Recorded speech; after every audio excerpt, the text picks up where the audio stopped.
In the beginning was the Word, and the Word was with God, and the Word was God.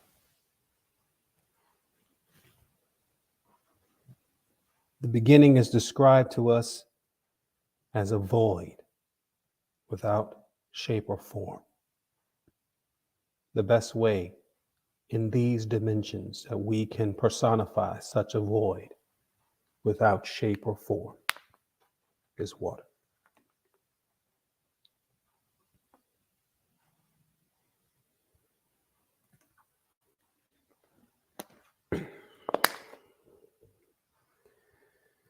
And there was a word spoken to the waters.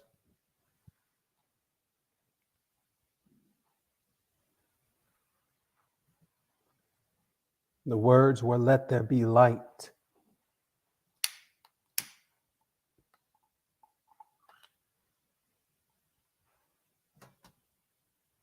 And there was light.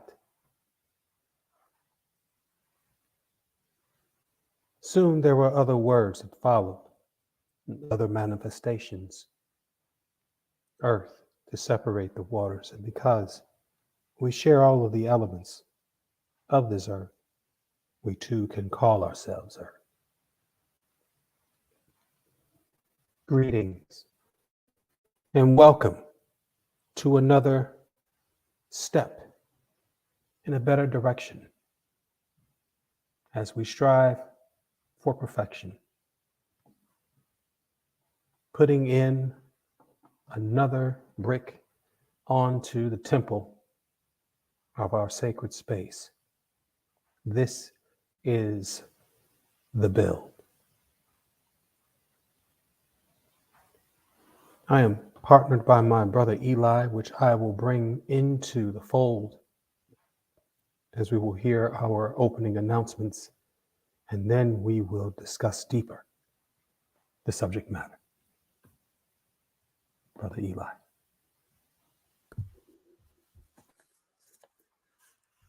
Blessings. The words we are expressing freely are not meant to offend anyone. Our words are not meant to be in any competition with anyone else's wisdom. Your wisdom and understanding is yours alone. We are choosing to remain consecrated while being in the furnace of affliction, the burning bush. Conquering ignorance is essential. Nobody is born wise. A person has to make serious efforts to develop the qualities needed to be able to speak and achieve mayat without falling into the twin traps of vanity and greed. We would like to portray ourselves with a vigilant heart and a plain tongue, capable of satisfying God because our entire existence rests on knowledge and not on belief. And in the ancient Kemetic book of 2 Ways, it says that the causes of wrongdoing are ignorance and immaturity.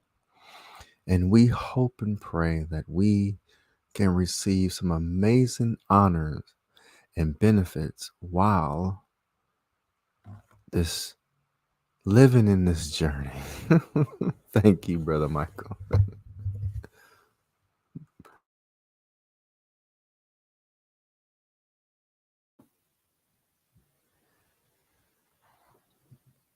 The body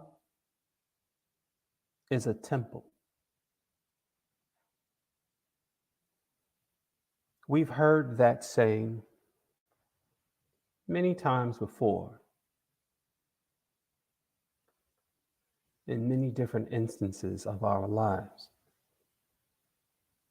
And it is thought of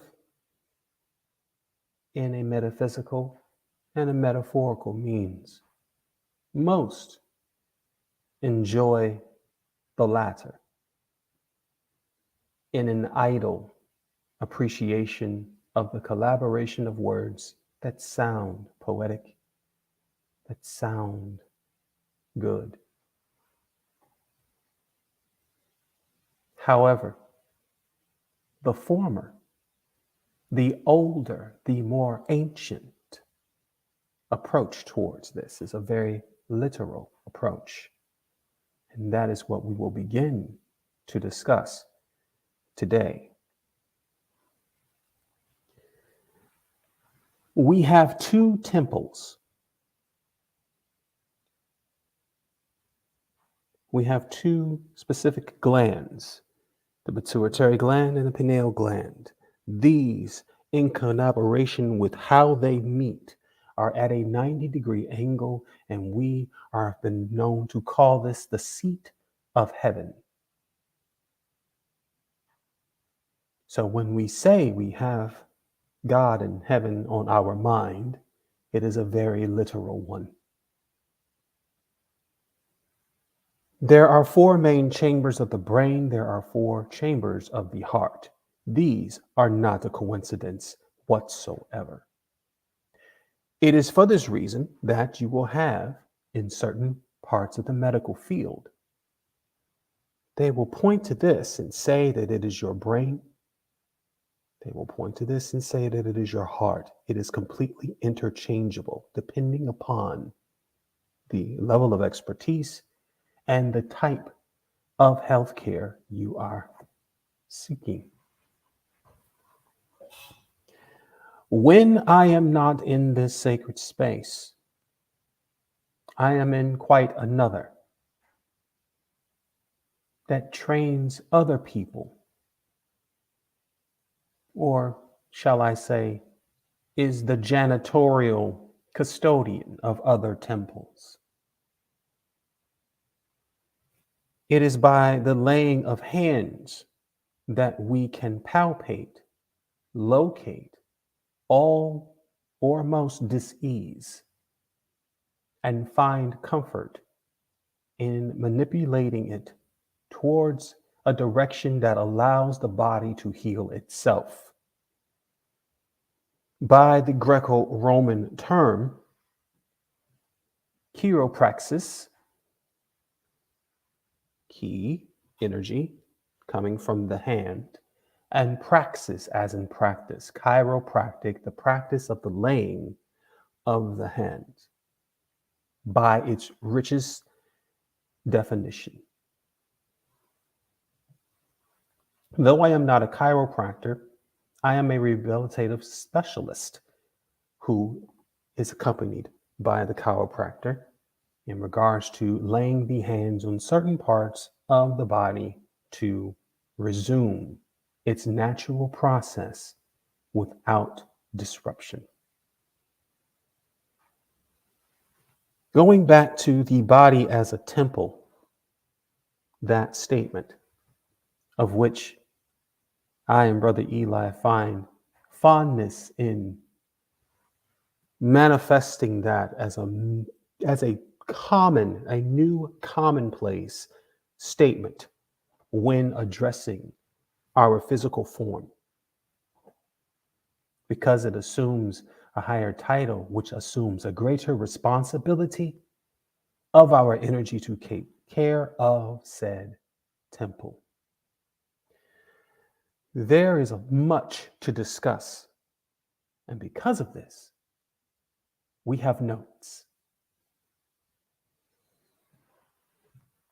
If we go upon the discovery of our organs, the most vital organs, from largest to smallest, we would go in this order to be precise. I have notes from the National Health Sciences of the United Kingdom, and they have it in this order, from largest to smallest. The skin, which manages all external absorption. Next, to my surprise, is actually the liver, which is the largest internal organ. It processes and breaks down the blood and all chemicals for the purpose of metabolic processes. The brain, which is smaller than the liver and less heavy, is the seat of intelligence, interpreter of the senses, initiator of body movement, and controller of behavior. The lungs, which are fourth in line according to volume. When you inhale, breathe in, and that air enters your lungs and oxygen from that air moves to your blood, it is the operation of the lungs that does this. At the same time, carbon dioxide, a waste gas, moves from your blood to the lungs and is exhaled, breathed out. This happens simultaneously, with or without your conscious effort. The heart is next in line. Its responsibility is to pump blood around your body as it beats. This blood sends oxygen and nutrients to all parts of your body and carries away unwanted carbon dioxide and waste products.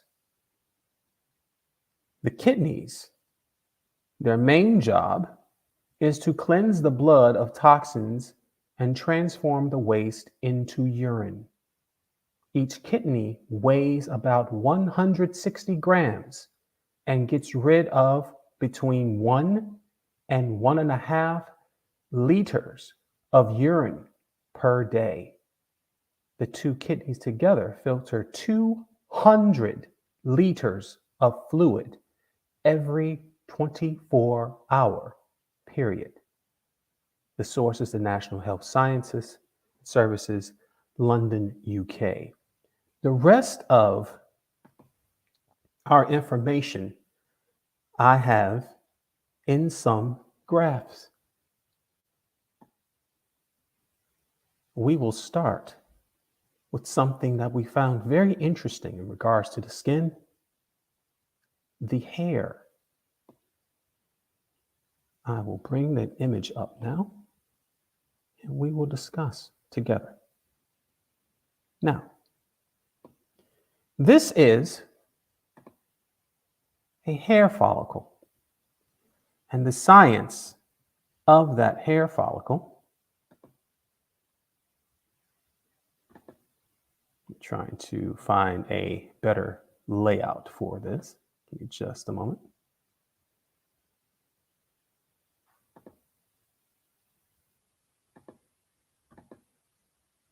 Okay, looks like that's the best one we're going to have, but that's fine. If we look at the anatomy of a hair follicle, the hair shaft, the different glands, the hair bulge, the hair bulb, the hair papilla, and the capillary. Let's start with the capillary. Does this word look familiar to most science-based facts, evidence-based people? Yes, because we have capillaries also in the heart. Yes, the hair follicle, which is one of many that is on our skin, does more than just cover the skin for protection from the elements and bacteria, but it also works as a small heart dealing with the blood and anything that is absorbed in the skin. It has been brought to the build that this is the first time that it has been explained that way in regards to our hair in any institution. In my experiences, and Brother Eli's combined. The significance of this is the fact that there are literally millions, trillions of these hair follicles that we deal with on a daily basis. And we know of its power and absorption based upon its color.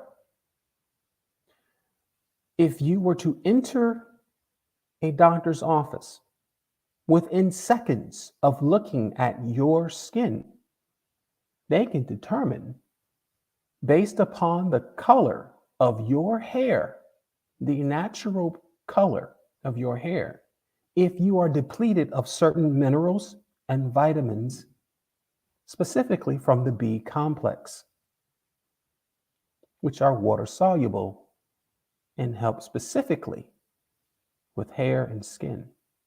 Also, if we look even deeper by taking a hair sample, we too can discover depletions of vitamins A, D, E, and K, all of which are essential for the survival of a human being. Before I go to the next image, I would love to go to Brother Eli and see what he has to say in regards to these discoveries that we have found together. I am incredibly intrigued. Please continue.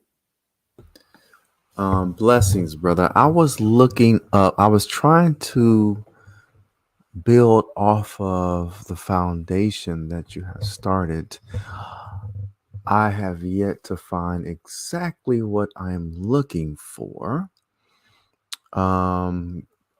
Example is, I'm gonna give you an example of what I'm talking about, because sometimes it says it takes the liver a certain amount of years to rejuvenate, you know what I mean, the lungs, and I'm looking for that chart, because one chart that I found was cell replacements. Perfect example, the stomach, it takes about 2 to 9 days to replace themselves. The cervix take about 6 days. So I haven't found organs yet. So brother, you are doing an excellent job, and I do appreciate the new addition to our build with this picture. But yes, brother, continue on. I'm just trying to find like the years of how things rejuvenate itself, because I think the oldest that we are allowed to age is only 15 years. I think every human, every tissue and parts of their body rejuvenates, um, like totally, even the bone, the marrow, the cells, like every 15 years. But each part, each organ have different years. So I'm still looking for that, brother. Thank you. Absolutely. We will consider that a pen. We'll place a pen on that, and we will go a little bit further in speaking a little bit about the skin. Now, practical experience inside of the office in which I do work.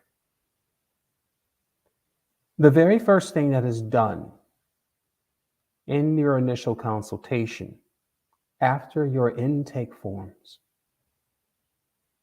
is you were to walk with me to a certain room where your height, weight, and vital signs are checked. This is so that the doctor knows at the basis what he is be looking for upon seeing you for the first time, what he may or may not palpate, certain sensitivities, all of this just from this objective data. I would stand you in front of a part of the wall that contains an infrared sensor, a camera above you. It stands at 12 feet high. Upon having you stand underneath it, it will tell me by the infrared sensor exactly what your height is to the millimeter.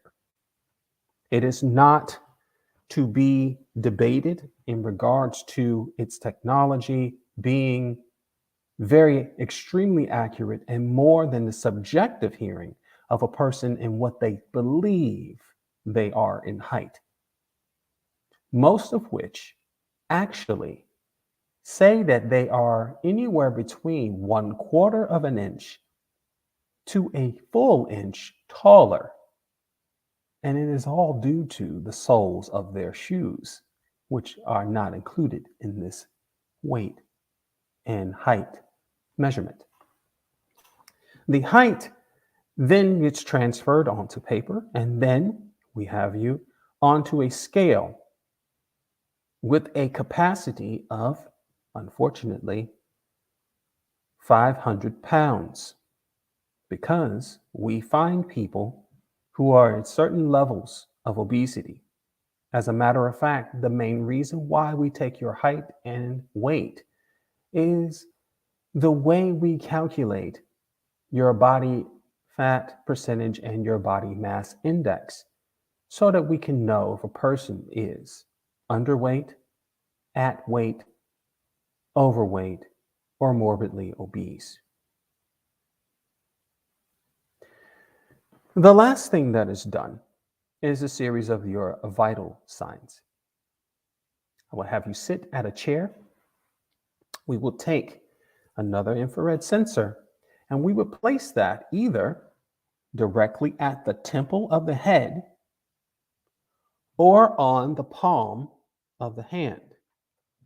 This will read your temperature. It is with 99.999% accuracy, and it is checked weekly.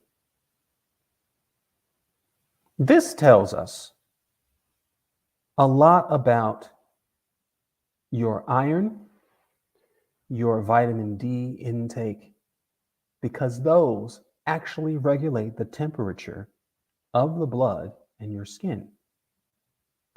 Then we place what is called an oximeter onto your index finger of your right hand. This measures your pulse and then allows us to have an accurate depiction of how many beats per minute. While this is happening, I am watching you breathe in and out at a period of 15 seconds, of which is multiplied by 4 to get a somewhat subjective number as to how many breaths per minute. All of this is taken in a matter of 2 minutes time. It actually takes longer for me to explain to you what is being done versus the action itself. You are then brought into the reporter finding room where Dr. Ju will talk with you. But at that moment, he will have at least 10 different protocol within 2 minutes time or less with which to prepare himself to beat you. Brother Eli, if you are ready, give me a nod. If not, please continue searching forward and I will continue on with the other bullet points. Brother, please continue on. And as you already know, there always are challenges because I remember many years ago, I can just find the chart. But you know what charts I'm Mhm, talking about? Like it says it takes this many years to grow, that. mhm, And for some mhm. reason, I cannot find anything. Oh, So please continue, brother. You're doing absolutely. very well. Thank you, brother. Absolutely.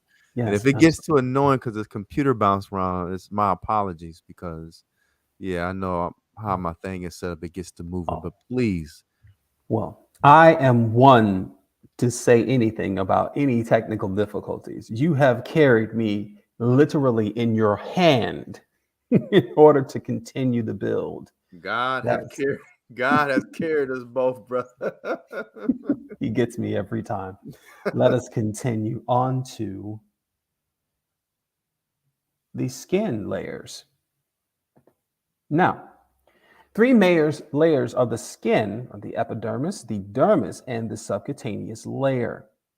The red and the blue wire looking squiggly lines are literally your veins. As you know, it takes oxygen to touch your blood in order to change it from the color of an indigo like blue into a crimson red.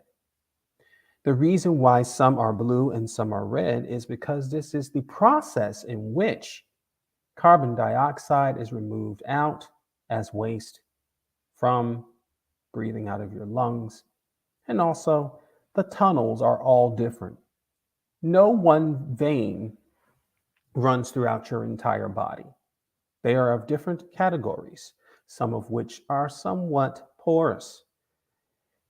To give you the grand example of what it would mean to be inside of a vein, is to have you simultaneously inside and outside of your body. I'll explain deeper. If you were, actually, I'm going to take this picture out. If you were driving, say, from Detroit, Michigan to Windsor, Canada, there are two ways in which you can enter within, either by a bridge or by a tunnel. Now, this tunnel is going through and underneath a river. The question is, going underneath this tunnel in your automobile, are you inside the tunnel? Or are you outside of the water? You are both at the exact same time. And that is how your blood, your oxygen, and water, and all other bodily fluids goes through all of the tunnels inside of your body, inside of your temple. It's like electricity inside of a cord. And upon touching the cord itself, you do not get electrocuted. It's the exact same thing because your energy source is indeed your blood. Now, as I continue, talking about the epidermis, the dermis, and the subcutaneous layer. The epidermis, the surface that we see of our skin, tells a lot about these two vitamins, vitamins A and D. Actually, to correct myself, there is no such thing as vitamin D. The fact is, it is a growth hormone that we are speaking about when we speak about vitamin D. Vitamin D is one of the main factors when it comes to the altering of our very DNA. This is the reason why we have so many vitamin D enhanced, enriched dairy products, which render all kinds of chaos to the human temple because it comes from an animal-based source. The dermis is literally where your veins are. The striations of your veins when you are holding another hand in an arm wrestle or lifting weights. This is where this is layered. And you can see that right above, touching on the veins themselves, are your hair follicles. They deal with absorption of the skin. They are literally the antennas that absorbs every signal that is surrounding you. The subcutaneous layer is where our fat lies, and then underneath the subcutaneous layer is where our muscle is, ligaments, then bones and joints. In between all of this is water and blood. In some areas, there are mucous membranes. Not all hair is exactly the same. Not all skin is either. Some of us realize that those who have more layers of fat actually have more of a pressing arc onto the dermis, which actually stretches and presses stress onto the epidermis. This affects your hair and it affects the absorption of certain nutrients. The next thing that I want to bring to the table here is going a little bit deeper, and we're talking about the heart. Now, again, same depiction in regards to red and blue being the blue is what comes to not in contact with the lungs initially. The red is where it goes directly to the lungs, and as it gets metabolized, it becomes red in color. The different chambers that are here and valves that are here are the tunnels that I was speaking of in regards to things being inside and simultaneously outside of the body. When people compare the heart and the brain and find mostly no difference other than the spacing therein, which is only a foot away from each other, that is the reason why we come up with the metaphorical sayings of thinking with our heart and not our mind. They literally do the exact same thing in regards to our actions, because without blood we cannot move, but without a brain we cannot move either with control in our body. The lungs, which I thought was going to be higher up on the scale due to its volume, is actually fourth or fifth in place, depending upon if you're counting the blood. Now, this journey here, just in an elementary approach towards the subject matter, if you were to turn this over, it resembles a tree. It resembles the branches that stem off from the root of a tree. And we think about, metaphysically speaking, the root of most causes of our issues in regards to our temples, in regards to dis-ease, in regards to even the current epidemic and its ebb and flow. All of it rests within the respiratory system, which is right here, which you are viewing right now. There is more than just poeticisms when it comes to speaking about anything. All of creation was created by a word. So then, us being in the likeness and image must be very careful of our words, how we articulate our words, because we are literally growing branches of understanding from our words. When a person has negative words to express, there is something that happens really interesting in that part of the temple. Their breathing changes. When we have an adrenaline rush, our lungs activate in a different way than when it does when we are calm. This actually causes more stress upon the temple, and over time can even develop cancers because it is not allowing itself to be rejuvenated, as Brother Eli has been looking for in regards to how many days it takes to fully rejuvenate. And mind you, I must add that that is due to allowing it through a fasting period, because anything that disrupts the body from this recycling of itself prolongs the time that it would need to do such recycling.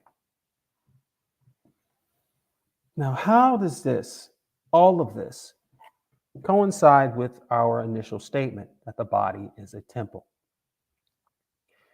If we think about the skin as our walls, if we think about the cells, which actually sit in the same pattern as bricks. If we sit and think about our blood that runs through our veins, just like any irrigation system or electrical outlet system,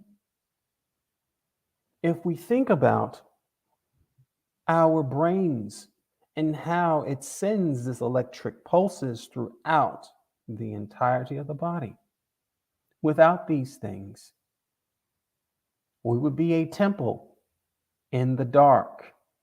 We would be a temple without energy. We would be a temple that is crumbling to its end.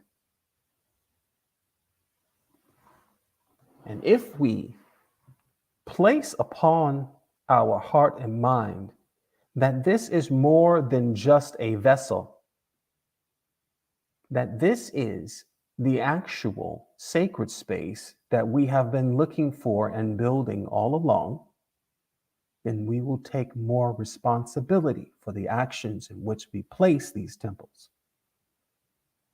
A responsibility that is daunting for most, but definitely worthy of the work for others who wish to carry on the baton to others to learn the prolonging of our physical days.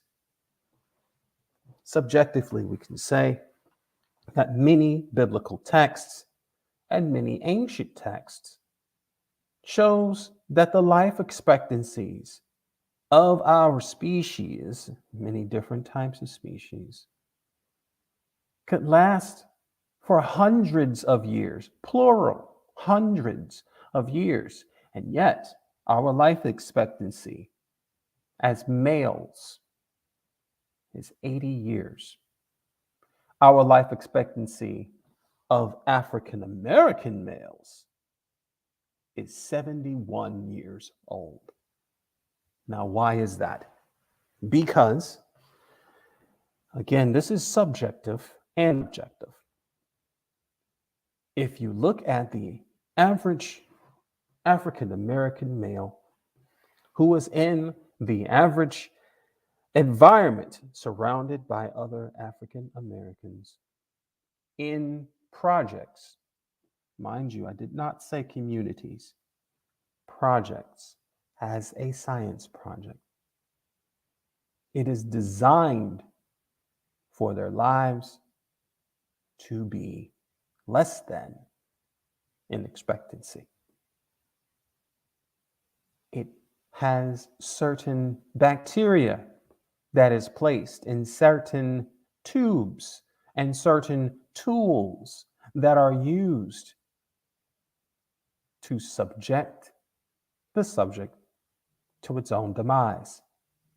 There is a reason why there are liquor stores and cannabis stores at every corner. There's a reason why there are churches at every other.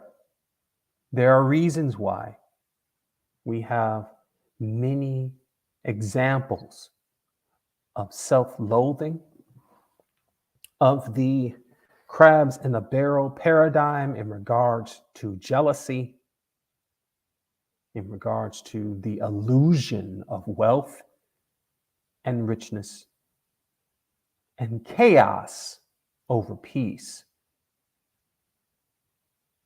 We must be very wary of these things. If we are indeed underneath the architecture of a grand architect that has gifted us these particular structures, knowing that they will be subject to certain weather conditions, to subject natural and unnatural disasters, it is up to us solely to renovate, rejuvenate, and continue constructing a stronger foundation, and to boot, a much better build, much better blueprints, the blueprints being our DNA, that we pass on through generations. Generational curses are the fault of men. We continue these things due to ignorance alone, due to lack of application, which is indeed ignoring the knowledge that is brought to us. It is essential for the continuation of this species that we see ourselves as temples, as holy places. For there are certain things that not even the lowest of lives would dare enter into a temple to do, say, or bring forth as an offering.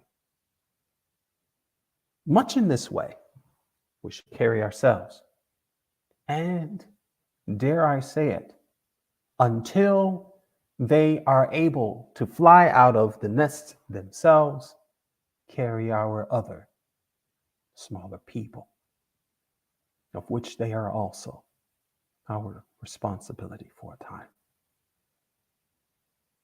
I have said so much. I would love to hear what Brother Eli would like to add to the build.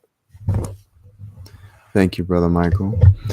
I would like to talk about myself, what I am experiencing first, because I've been fasting every week for almost 9 years now.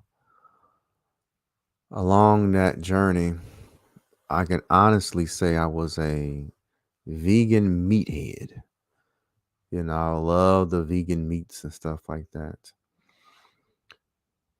Now I am entering into a new stage of my life, you know, the half a century mark, and I like to try new things.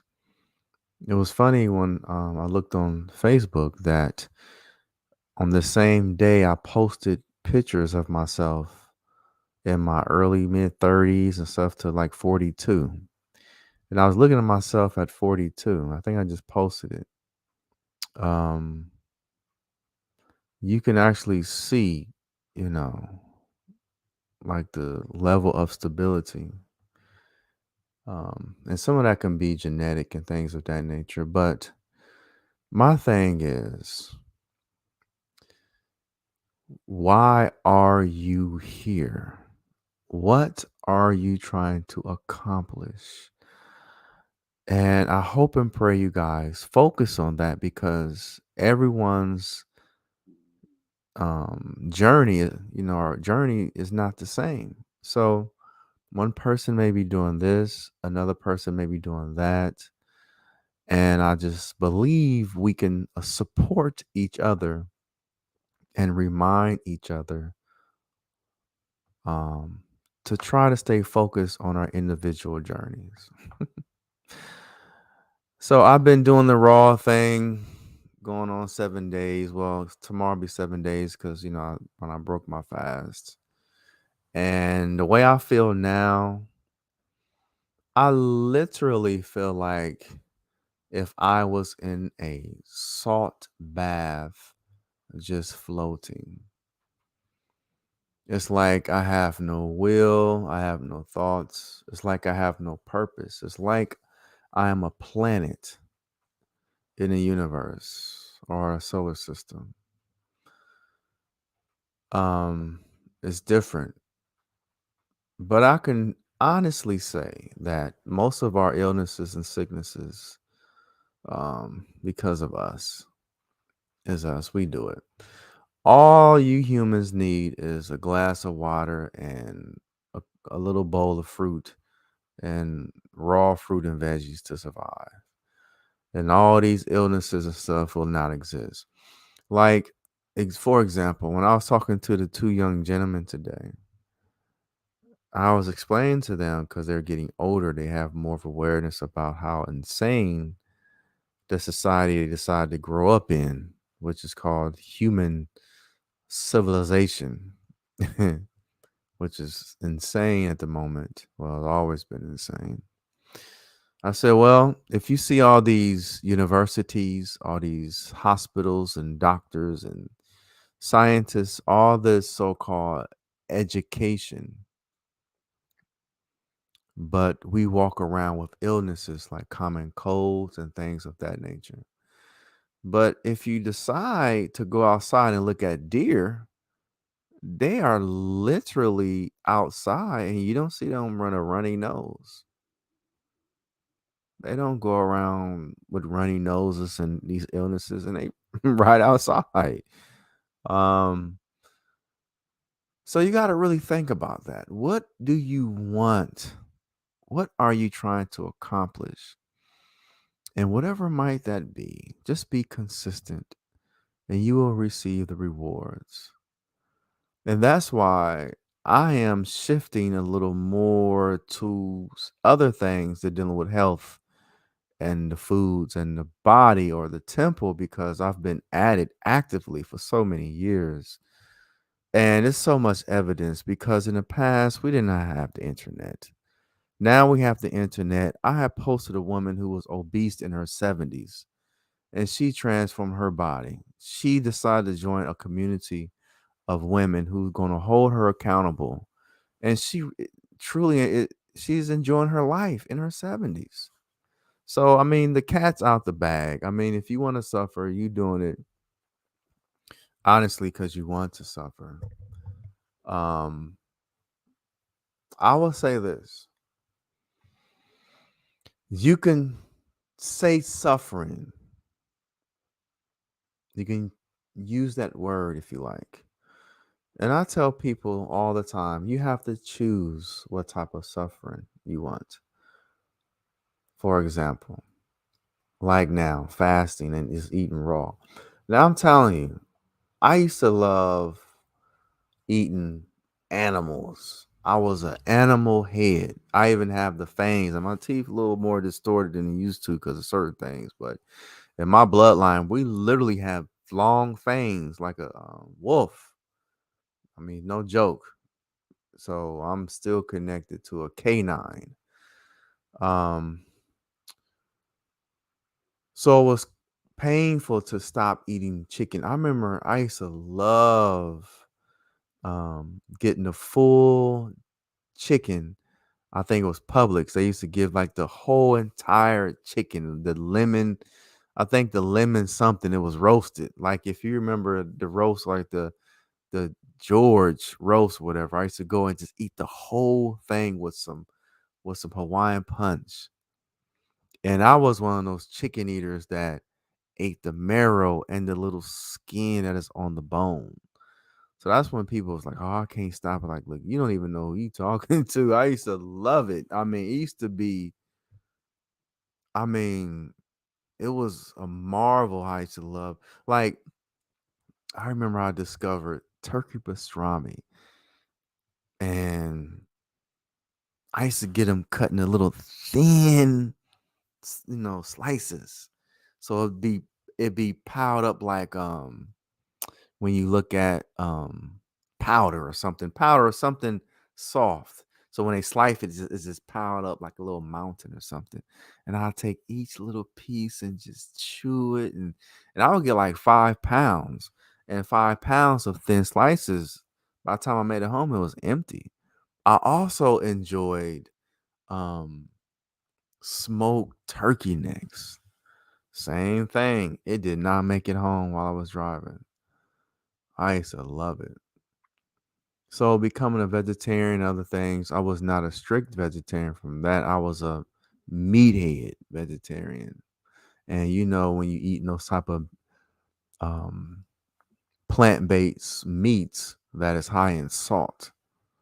So you basically really not doing nothing. You still in some type of sin, if you will. So if you just want to really, if because again, a lot of us are not honest. Because I'm action based. I enjoy words and I enjoy the smile, but I'm like nature itself. I watch the behavior of what we do. So let's talk about the love of God. The love of God is coming from this natural heaven article. It says how your body rebuilds itself in less than 365 days. Think about that. If you had an illness, like say for instance, diabetes. I had diabetes for 10 years straight.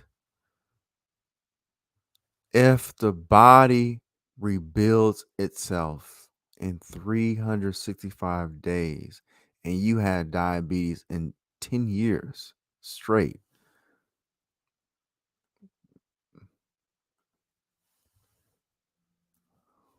days in 10 years, I'm going to see how many days. Let's look at this. Let's really analyze this, brothers and sisters.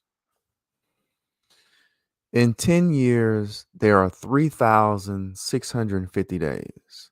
So you've been dealing with diabetes for 3,650 days. So any illness.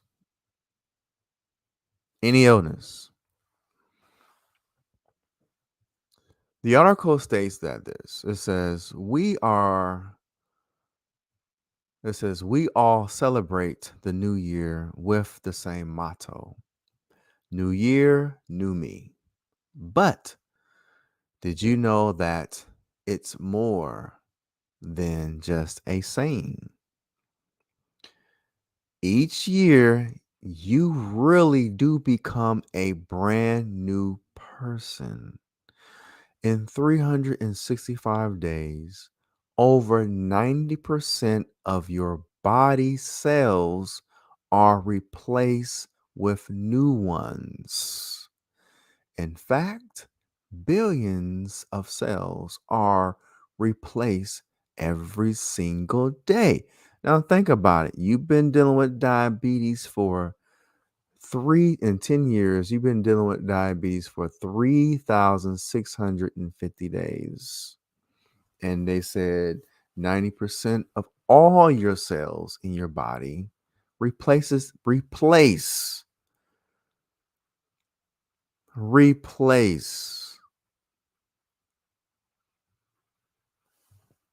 Think about that. It says many people believe that your body replaces itself in its entirety every 7 years. This is a popular misconception, as the body cannot completely replace itself. Most of the brain, tooth enamel, and eyelids last throughout human life without any change. However, it is possible to rebuild certain organs after trauma or injuries. And of course, people can also make their bodies, temples, healthier than they are with the right lifestyle change. The brain. Though the brain cells generally last an entire lifetime, neurogenesis occurs in certain areas. So you create new neurons. For decades, scientists believed that humans and other primates could not create new brain cells after their bodies have matured. However, certain studies have shown that humans still regenerate and produce neurons after adulthood. Human DNA undergoes significant damage and change throughout a lifetime due to free radicals in the environment. Fortunately, DNA repairs itself after a couple of months. the DNA.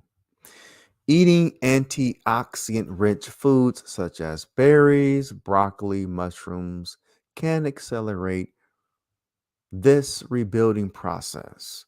That is your DNA. And you've been dealing with diabetes for 10 years, which is 3,665 days. The liver is a powerful organ known for its ability to repair itself. It can grow within 6 weeks if a chunk of it is removed.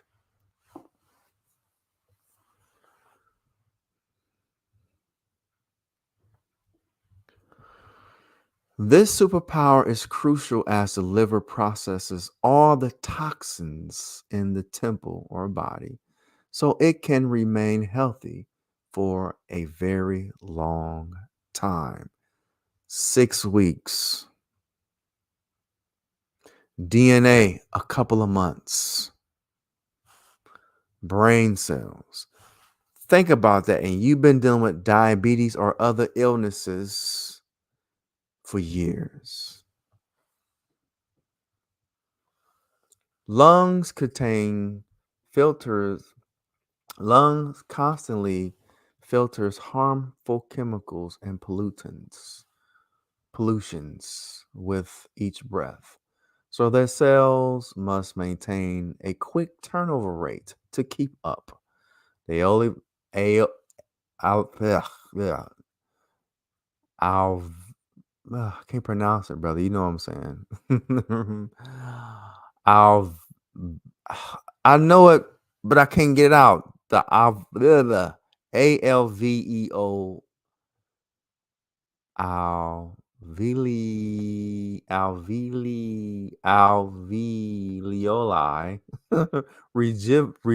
regenerates over the course of a year, while the cells of the lung surface rebuilds themselves every 2 to 3 weeks.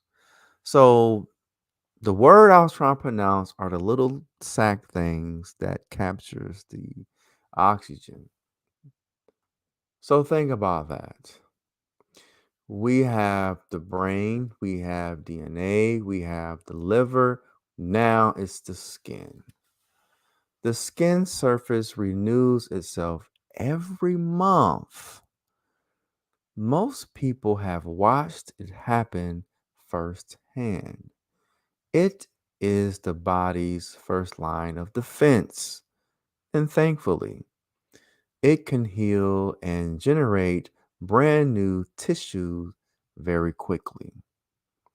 Red blood cells. Red blood cells have a lifespan of around 4 months. While white blood cells last for a year.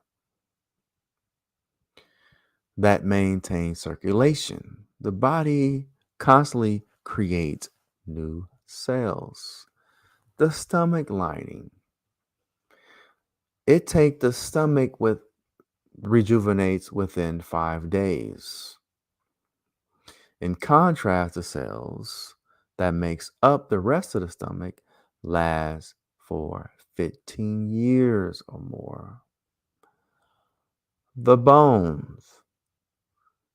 Bone tissue replaces itself every 3 months. It is also the average rate of healing for broken bones. So it goes into the conclusion. So I would like to talk about other parts of the body. So if you really are dealing with some biological issues, I believe these issues come from a belief system, a culture of death. Because if the body can rejuvenate itself entirely, even some other parts of the body rejuvenates itself. So let's look at it this way. If I am dealing with diabetes or other illness. Let's just deal with diabetes. If the organs replace itself with new cells, or are they replacing themselves with new damaged cells? When you look at a virus will go on top or just put in a little needle and re-educate the cell. So is it possible that when we hold on to something for so long, like diabetes mentally, and we hold on to the culture of that, when the new cell is created, does it come with a new mind, a new mentality, or does it only recreate itself according to what you believe or what your mind tell it to, how it to exist? So the temple of God is something to marvel at, because the Bible says in the beginning it was the word or the thought, and then things start manifesting itself. So if you are walking around a bunch of people in your community that talks about they have diabetes. So let's look at it this way. I remember back in the 80s, people didn't talk about it. It was here or there. But now it's a part of conversation. So can you imagine young children or a child growing in a womb listening to people talking about how they got diabetes? And they normalize this behavior, the rejection of certain things of your body. Even though God said that with evidence that you can rejuvenate these things. But if you have a degenerate mind, because most people who are tired of being sick, they change their attitude. They always say, I'm going to get this off of me. So they change the word. And then when the body recreate the cells, it may come with a new mind. It may come with, nah, this is not normal. I'm not going to recreate in diabetes. I'm going to recreate my natural self. So you will your health into existence because you're constantly waking up. Because everybody who deal with sicknesses, God beat them with the sicknesses every day. So they wake up trying to find a solution by force. Let me drink more water. Let me get more rest. But then when their body recovers, they go back to the trash that caused them the illness in the first place. They don't keep that same momentum. Let me get more rest. Let me drink more water. They do not, because they fought so hard to become this new person or this person of wellness. Then when, as the word became flesh, when they are well again, they do not keep that same momentum. Let me drink more water. They don't keep the same hype on being healthy. Human beings are creatures of habit. So if we got evidence that, I'm going to give an example. I was looking at some homosexuals many years ago because I love this study. And this particular homosexual really taught me something, because when I was younger, looking at a gay man, let me speak about my experience. I looked at masculine features. But then in the 21st century, I started seeing men with feminine features. I'm like, they can rearrange their minds so much that they physically change their person. So I think it was back in the early 2000s, because again, I take tidbits of life experiences and I put them in different compartments of my awareness. And then when I need it, I say, oh, I can use that evidence for this, for I'm trying to do this. So I physically seen human beings change themselves according to what they believe. Evidence exhibit 2, breakdancers. When I was young, I saw a friend spin on his head 2 or 3 times. Just like, man, oh my God. But then a few years ago online, they spin on their head like 1,000 years. Now and again, we're on the same planet. We're the same species. We're human beings. We're in the same atmosphere. We're in the same country. Everything's the same. But I'm looking at humans do things better than they did in the past. I'm like, how's that possible? You can look at the gymnastics of the early 1900s, the 30s. They was applauding someone doing a handstand on a balance beam. And now you see human beings doing amazing moves on the same balance beam. So it's something about this awareness. If you see somebody doing it, something for some reason, you can do it more or do it better. So let's apply that to the health.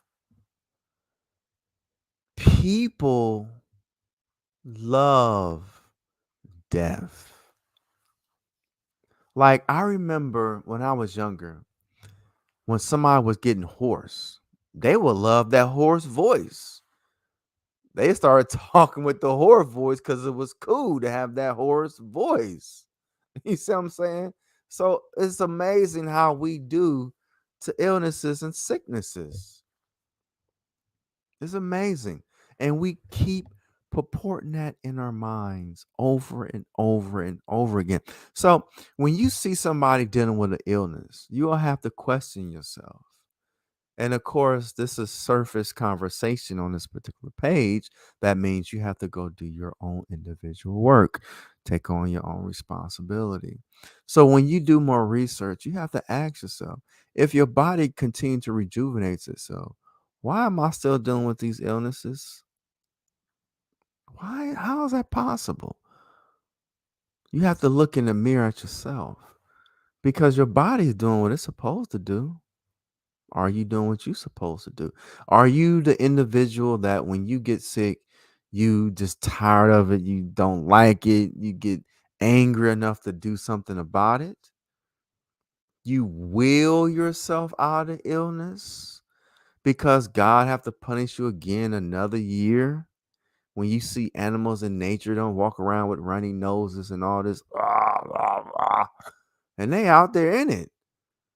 But us humans with all this education and all this damnation, because DMX said something about his dog, why he loved dogs more than humans. I remember he said that the dog love you no matter what. He said you can even beat your dog with a newspaper. And while you beating your dog with a newspaper, a threat could come to your door. And the dog said, I don't care about you beating me with the newspaper. Let's go deal with that threat.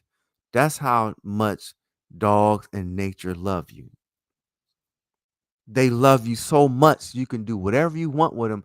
They still gonna love you and do whatever it takes to keep you around, even your own body. So while you suffering, doing all these things, runny noses, focus on the willpower that you have to get out of it when you're not dealing with these illnesses. We exist because everything else exists. There's no such thing as a common cold. You don't see trees. You don't see nothing in nature go through these changes. But these amazing humans. So I can honestly say, dealing with the subject of health and well-being, wholeness, If you live for the four, if you focus on living and eating for the wellness, the well being of your skin, the well being of your liver, as Brother Michael presented, the well being of your, what's that, your brain, and the well being of, what was the other one? And your heart. No, your lungs, right? Your lungs. So every time you eat something or drink something or think something, let's say, am I supporting my skin, my liver, my brain, and my lungs? And guess what? If you think about how much they need to survive, you can take 3 tablespoons of solid foods and replenish whatever they need because they don't need a lot. Good, a gallon of good water, maybe some tea, and a handful of fruits and a handful of vegetables each day, maybe one time a day. All the other stuff is desire. I remember, and I'm gonna come from a spiritual perspective. I remember people talked about how souls or spirits like to come into our body with their desires, and it makes us, man, I never smoke. Why do I feel like smoking or drink? So we got spirits that roam around. It can be a relative. They probably love chicken or egg, hog, cheese, or alcohol and smoking. Just trash. They were trashy people. Brother Elias, what do you mean by trashy people? That sounds pretty mean. So let me explain something to you what I mean by trash. Now, you can take, say for instance, this was an expensive, no, let's say a brand new computer or a new TV. A lot of people like y'all into TVs. You have a 75, 80-inch screen TV. This TV comes in a box. The box have things like little styrofoam pieces to protect the TV that is inside the box. You go to the store, you point at the display. The display, the TV is not inside the box, but the one you purchase is inside the box because they know you have to take the TV home and you want the TV looking and behaving like the one you saw on display. So they put it inside of a box and they put these styrofoam things in place to keep it in place. So if you drop it, do whatever, it's going to stay protected. Now, when you take your amazing 80-inch screen TV out of the box, what happens to the styrofoam in the box? Do you care about it anymore? No, it is trash because it doesn't have a value anymore.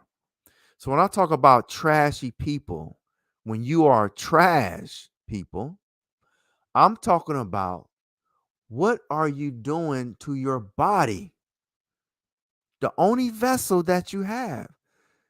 Because when you purchase the body, it was a baby, brand new with all the things inside of a woman. So you had to protect the woman. She was, it was protected. Then the baby came out and you wrapped it up and you protected it. But look how you treat that body now. You do whatever it takes to destroy it.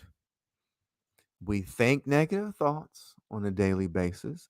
We listen to negative music on a daily basis. We smell a lot of stinky stuff on a daily basis. We touch a lot of stinky and nasty and painful things on a daily basis. And we don't do nothing to replenish that.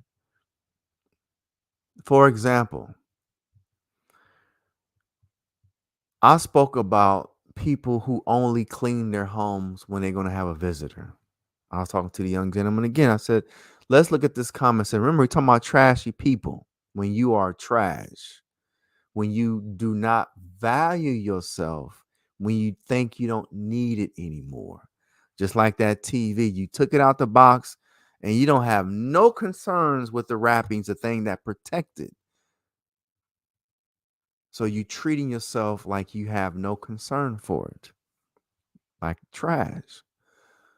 So you have some people, their house is just deplorable. Everything's around just nasty. But when they have a visitor come, let's clean up, dude. Like I remember when I was growing up in the hood, that whenever the people, social worker or the people that was going to fumigate, we had to clean the house up. We had to take the boxes, the canned food out, the cabinets. It had to be, we had to unthaw the freezer and cut the big chunks of ice out the freezer. All this work for somebody to come, because we don't want to present ourselves in a certain way. And it feels good when somebody walk into a clean space. And that's why we like new things. When you put on those new shoes or put on that new shirt or whatever, it's new, it's fit, it feels good because everything is where it belongs. It's not stretched out like we wear a stretch with the collar stretched out. It fits, you feel it, the snugness. So we are more infatuated with things being in place than the actual object. So can you imagine if you clean your house or your room or your shoes or whatever you need to clean for yourself? Everybody on earth would tell you, when you clean your house and you had a hard day at work or whatever you was at, and you walk home and the house look clean, is organized, and smell good, it makes you feel amazing. Let me prove another point. Most of you trashy folks, because y'all know what it means, when y'all go into a very expensive restaurant, that restaurant is clean and smelling good and is beautiful. So you walk in feeling special yourself. Even when you go into an expensive store or this very elaborate office, it's like, or a wedding, like the wedding plan, you walk in the room like, whoa, it's clean. It smells good. It looks like, it makes you feel a certain way. You don't feel like trash anymore. You feel like someone of value. So when you are poor and you buy your first expensive car, you value it because you drove broken down cars. You put your attention and you protect it. You can tell when somebody bought a new car, they park it down the street. They don't want nobody bumping and scraping the door because you value it. You protecting it, just like the box did when the 30,000 inch screen TV was in it. That's how you should treat your body, your temple. Value it, not with words, but with your actions.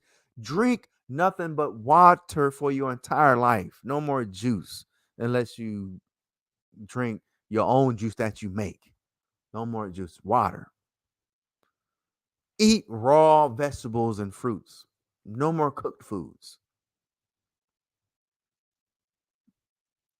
That will let you know if you're serious about your life or not. It was a woman. She been eating fully raw for 17 years and she made these brownies. I'm like, because those of us who know about fasting, chocolate, for some reason, chocolate is like, I can't figure it out. I'm like a chocolate head. When I fast, man, it's like chocolate. Give me some these dark chocolate cashews like crazy. Chocolate. And I seen the other day she made some brownies. I was like, oh my God, you can have a raw brownie and it was thick.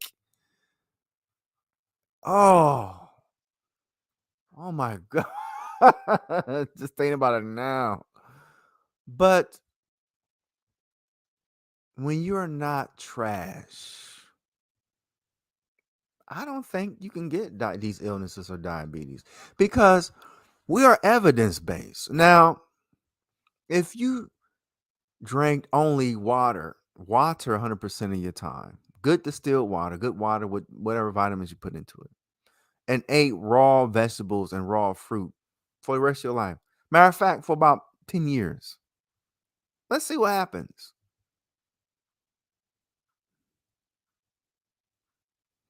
Because remember, talk is talk. Talk is cheap. Because people say, oh man, I can't do this fast. I can't do that, blah, blah, blah, blah, blah, blah, blah, blah, blah, blah, blah, blah, blah, blah, blah, blah, blah, blah. Why? Because I gotta take my medication. I can't. They got all these excuses. I can't change because now you can still eat stuff. Don't eat no breads. Just eat raw vegetables because it tastes good and raw fruits. And then take your medicines.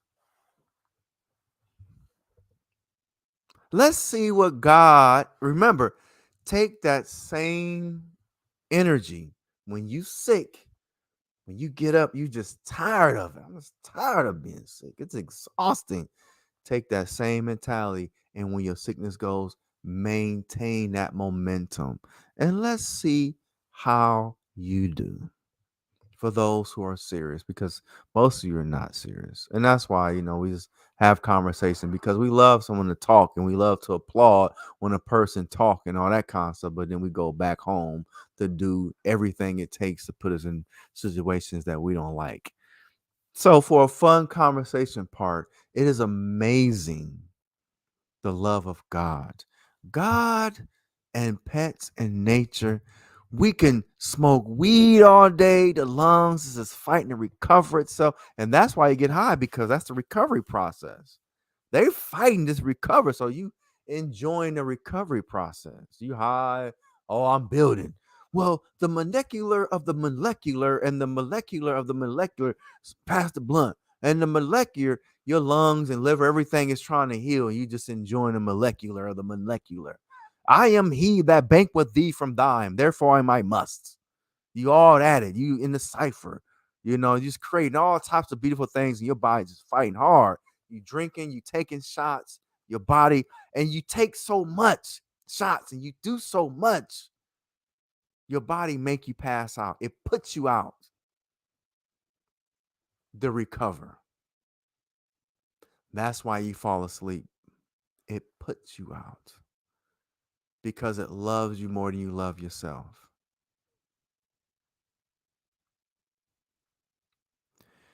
Your body loves you more than you love yourself. That's why it puts you down. And when you eat right and drink the right things, you don't need as much sleep. You exist like existence itself. The more you are in alignment with something that you did not create. Like when people start bringing me bad news, I said, well, I will be your trash can for a few moments.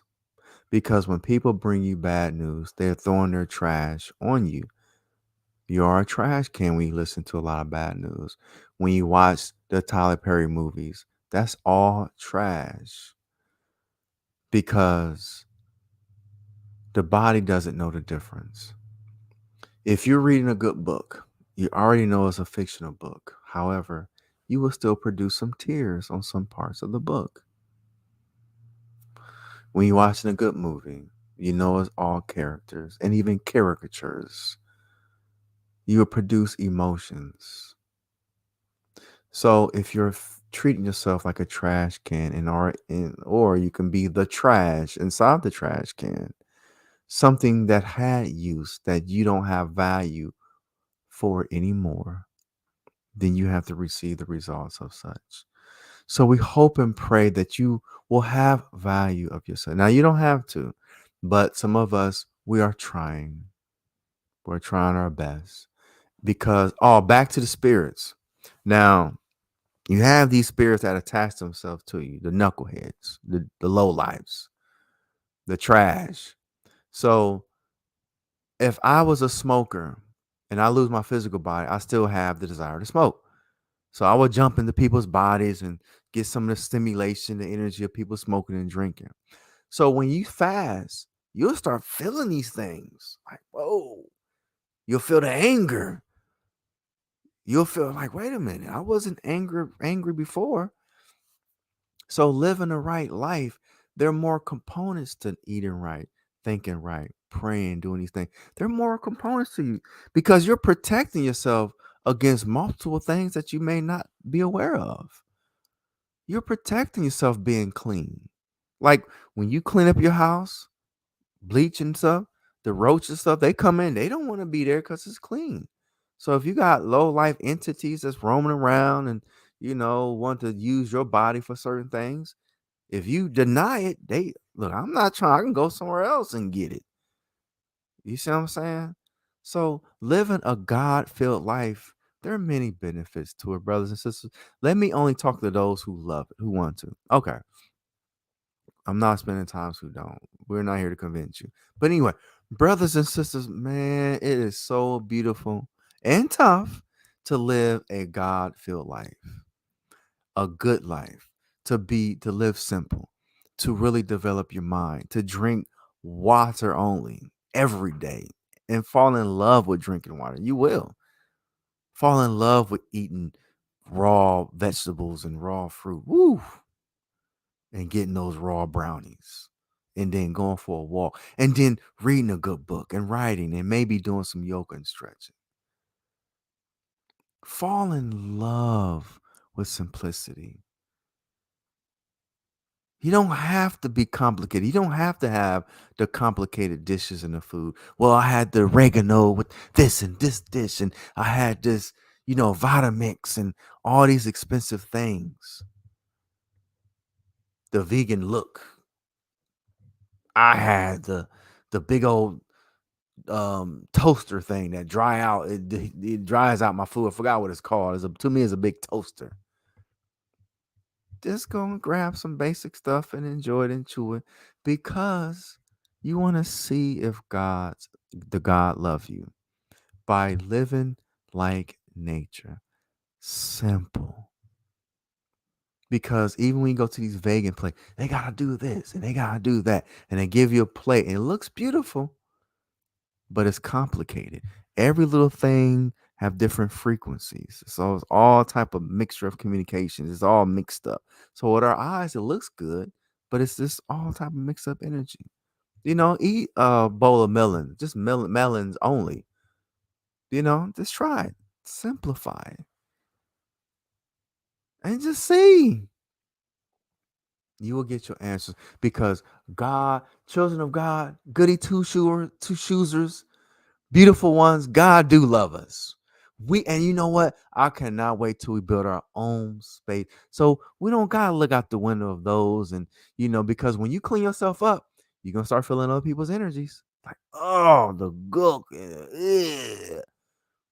Because you gotta have your environment clean. You gotta resonate. So thank you, children of the most high God, the lovers of who want to be good, who try our best. We're not excellent yet, but we give it a concerted effort. Thank you for your time, beautiful ones.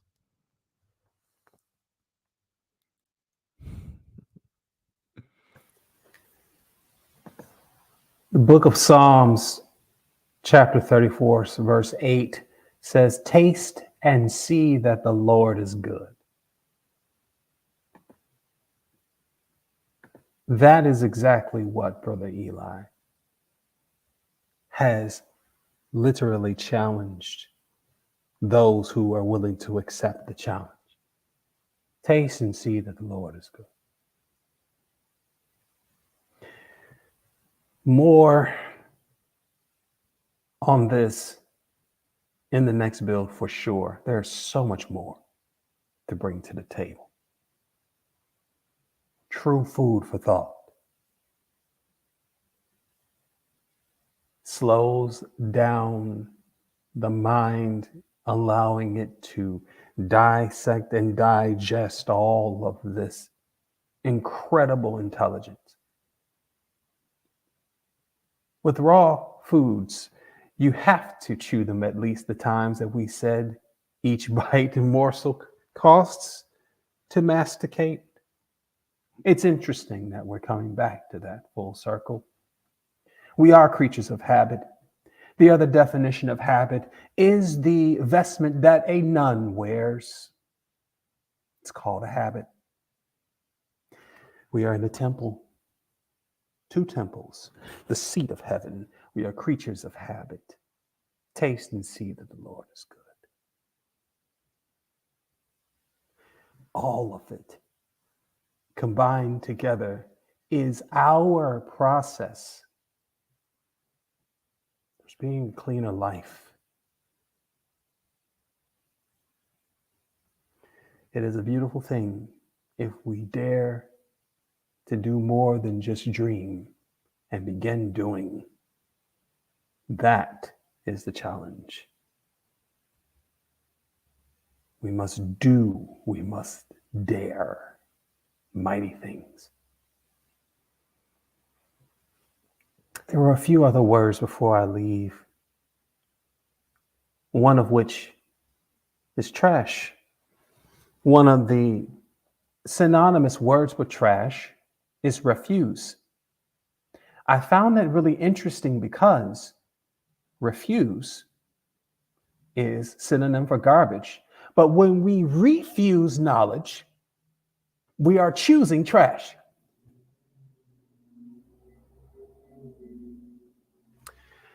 We have been talking about recycling our body, which is taking something that someone might mistake for not having another use and restoring its purpose. I have worn many hats in my small amount of Gregorian years on this planet. I've never called myself a trash man, but I will say today that I have done a lot of cleaning up, and there is still a lot of cleaning up to do. And there's a reason why. One of the biggest joys that I can receive every morning is being able to make up my own bed and go home and lie within it. Because I have dealt with my trash. I have found what I once as a child refused, and I have created a new habit. It is not selfish to become addicted to loving yourself and the universe around you. That is a practice. There's a reason why doctors have practices, because they are not masters. We continue to learn. There is always something. Even underneath a sun that says there is nothing new. It's amazing what is new to me rejuvenates me, energizes me, makes me want to dig even deeper.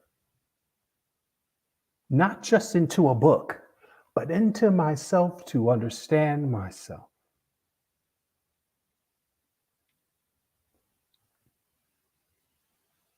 To understand myself. Because to do that is to learn the knowledge of the universe itself. I'll give you a few examples of the infinitely large and infinitely small. Within the brain, there are certain electromagnetic responses. They're called synapses. They look nebulous. It looks exactly like a star nebula, a galaxy formation right here. The lungs is an inverted tree that grows inside of you and attaches in branches throughout your organs and gives you the air to breathe selflessly.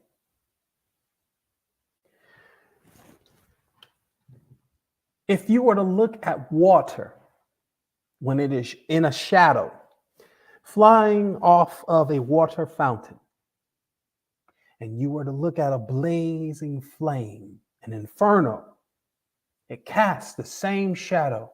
There are both waves. I say all of that to say this. We have proven that we are thermo-electromagnetic beings. We are in heat and cold. We are in positive and negative charges. And it is the electricity,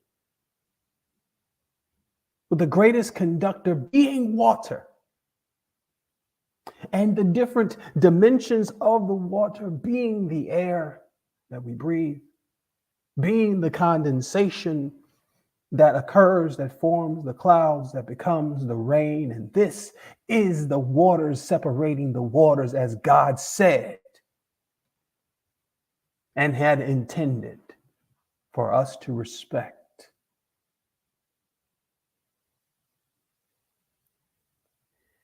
It is a tough and beautiful thing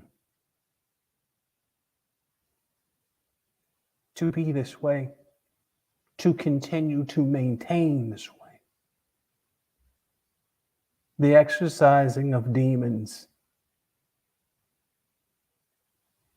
is a work of wonder. And anyone who practices health is practicing a craft that exorcises demons, that metabolizes away from bad habits, negative tissue, and energy that fights positive energy. The idea of balance is an illusion that gives an excuse for people to indulge in sin. When a person has cancer, the only thing that they are praying for is that they go into remission one day. And the definition of remission is the cancellation of a debt, charge, or penalty, or in the formal term, the forgiveness of sin.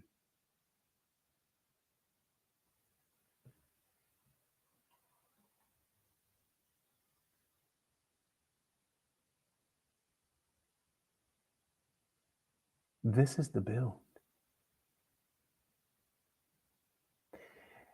And if your eyes and ears hurt right now, it is because up until this moment, you have not seen or heard these truths before.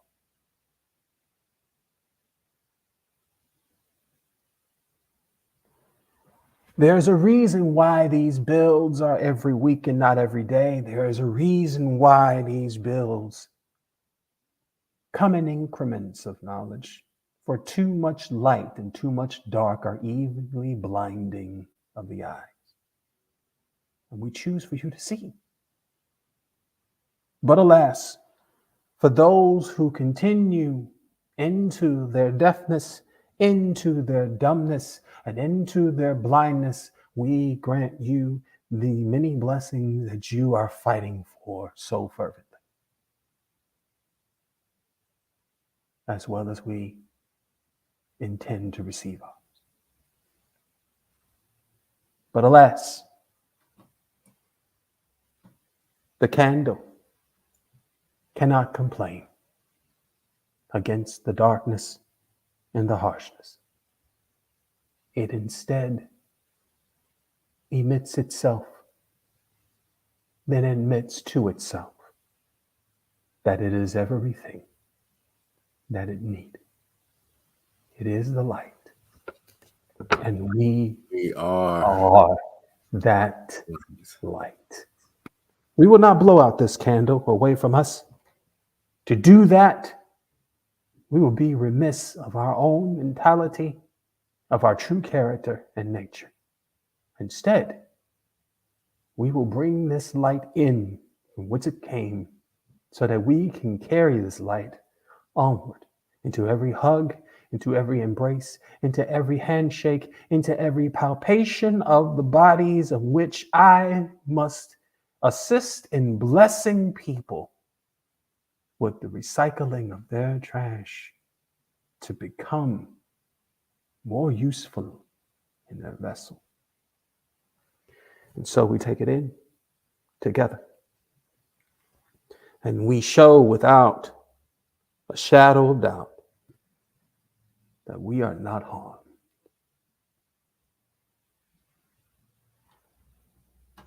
Many multitudes, magnifications, and potencies of blessings be unto all who have witnessed by ear and eye, by heart and mind, by skin and lung, all that was here to be received for you and us. Brother Mike, for my last word, I just looked up that remission word. Oh, brother, this is a spiritual war. Yes. So we're going to end on that. Thank you, brother. That remission, because people do say they want remission, but you think it's talking about the cancer. It's not Much talking about deeper. the cancer. Why did Much they deeper. chose that word remission? Bless Mm. God.